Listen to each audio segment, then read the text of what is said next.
والسلام على نبينا محمد وعلى آله وصحبه أجمعين. اليوم هو الأول من شهر جمادى الثانية. الآن أصور لكم الربيع. حنا بشعيب بقر قبل إجراب ب 12 كيلو، والربيع ما شاء الله كاسين الأرض. هذا اللي تشوفون هذا الخزامة أبو زهرة زرقاء، وتحته البقير والحوذان، وهذا الصغير اللي هو شو اسمه البروق الصغير. بالعادة البروق يطلع بالوسن، هذا برضو بروق لكنه ما هو كبير. وهذا الحنبسة، هذا حنبسة.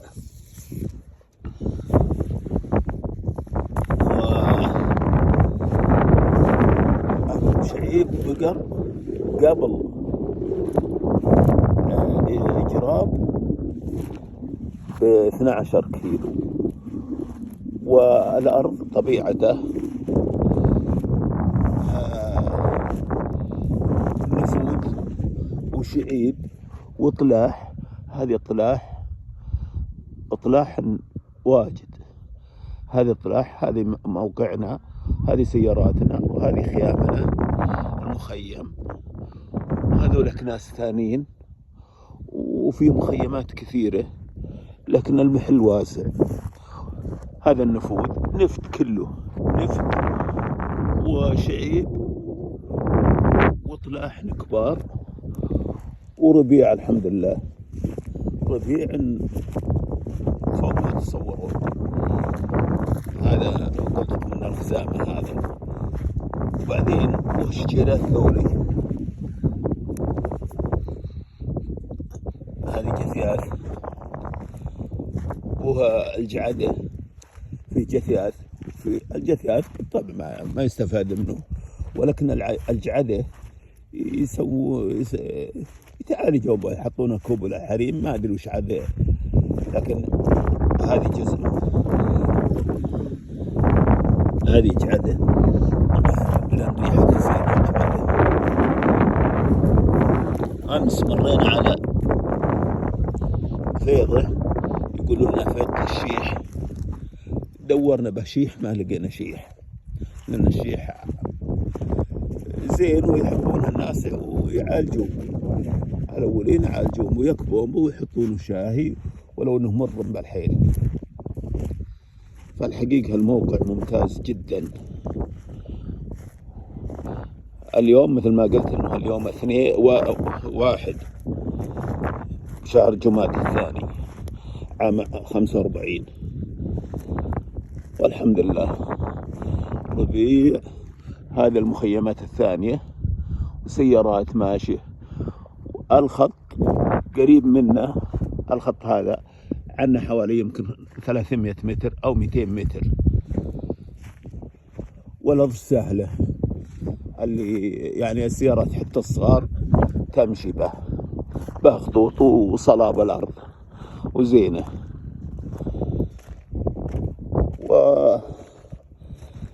والحقيقة تستاهل العنوة. حنا مشينا من الرأس ومرينا، أول ما مرينا الزلفي مع مفرق من سدرة، ومرينا الزلفي، وبعد الزلفي على السبلة، وبعد السبلة وصلنا محل يقالوا مشاش عوض. بعد مشاش عوض اللي يبي يفرق مع مشاش عوض إذا كان جاي من الزلفي، ولا حنا رحنا وصلنا الرطاوية، كان لنا لزوم بالرطاوية ورحنا على الرطاوية. وبعدين امسك الخط اللي رايح للحفر، يفرق منه خط يقول جراب، يمشي مع خط جراب، يمر قرية اسمها حنيدر. إلى وصل حنيدر يمشي حوالي يمكن 15 كيلو. وهذا الموقع موقع ممتاز، الحقيقة ممتاز جدا من حيث السعة ومن حيث الشعبانة الزينة والطلاح الزينة حقين البيئة يدورون على أساس أنك تلتزم بالنظافة شوي، ولو أن الناس ما مخلفاتهم باقية، وعلى أساس النار إنك ما تشب نار إلا من قارون. الشيء الثاني يخافون من الاحتطاب والانبهار، شجرة طايحة كاملة يابسة، بس صعب ان الناس يجونها لان هذه جعادة ريحتها ممتازة جدا.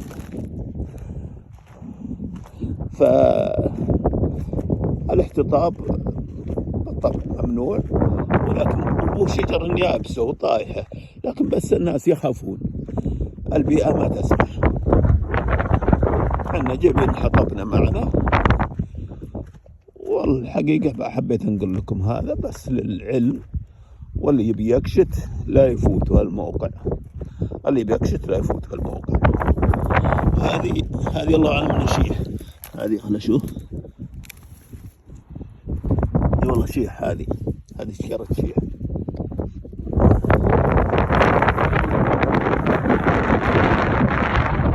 وهذه الثانية هذه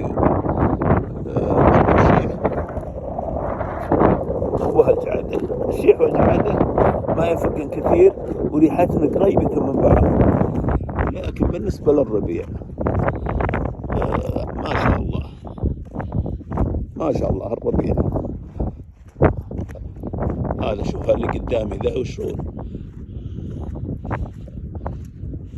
ما شاء الله.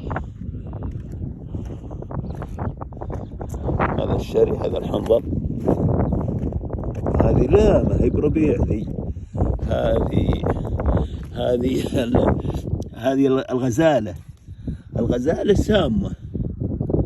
سامة مرة. هذه كلها اللي أنا أشوف قدامي هالطويلة هذه غزالة، ولا منه أقطع منه كذا، لو قطعه طلعت معي كله يصير به كأنه لبن. هذا من أول يحطونه على الضرس بشرط انك ما تبلعه، يقول انه يقتل السوس. هذا كله غزالة، مع هذا جنس هذا الخزامة، وذا هذا البروق، وذا الحوذان، هذا بروق. ما شاء الله. بس والله حبيت نقول لكم الصورة، وأعيد وأكرر، هذا الحوة،